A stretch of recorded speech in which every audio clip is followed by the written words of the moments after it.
อ๋อตามมาครูบาอาจารย์แม่งเขาทำนายเล่าเขาว่าชีวิตปีนี้นั่นล่ะหมอต้องสาบเด็กกำพร้าแต่ก็บ่รู้เขาถึกเขาช่วงเขาเล็งพวกพุ่นพวกพี่อันนั้นโอ้ว่าจะเสียเงินบางเทื่อคันมันเสียเจ้าชีวิตคือว่าผู้ลงมาวัดนี่ไงคันซึ่นผู้ลงมาวัดลงมานี่ลีเลยบ่งกวดเลือดของสุดซอกอันเส้นผมเบิ่งคันมันน้ำลูกเต้าทั้งนั้นน้ำเป็นอันฝาแฝดกับเจ้าชีวิตแบบนี้โอ้ก็มา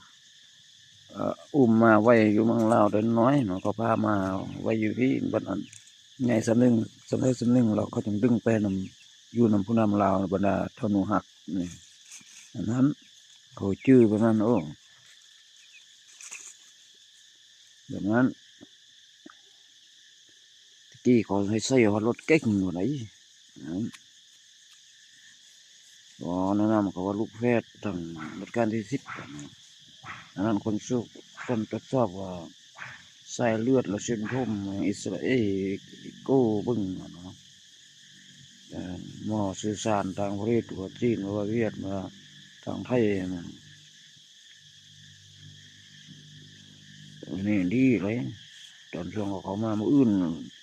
มื้อนี้มื้ออื่นมื้อวานมื้อนี้มื้ออื่น3มื้อเลยโอกาสดนเลย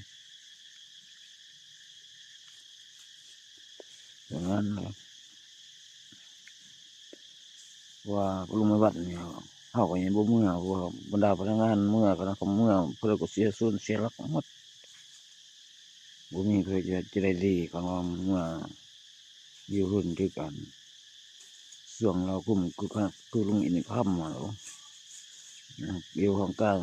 ศึกษาจะนั้นจะนี่กายเครื่องมีแต่ซ่องอาหารปั๊บปั๊มจนได้นี่โอ้ยซ้ำซุ่มแบบเขาไอ้บุญเนาะเป็นแม่ฮอดนายพันเบิ่งท่านน้ำก้นจะเป็นทรายก็เมื่อก็ยังเสียสูญเสียหลักเอาก็เกือบอะไรช่วงปีกาย5 ปีช่วงหัวปีนี่คือวางยาแบบสนอกสัตว์นู่ให้แบบเสียบาทกระตุ้นนั่นโอ้ที่บอกว่าบ่ยอมเมื่อซ้ำเนื้อตัวเราอยู่แค่เวียงจันทน์นี่แหละอยู่บนโฮงบนเรามีคนเขาจะไล่วัดจะพงุ่มจุ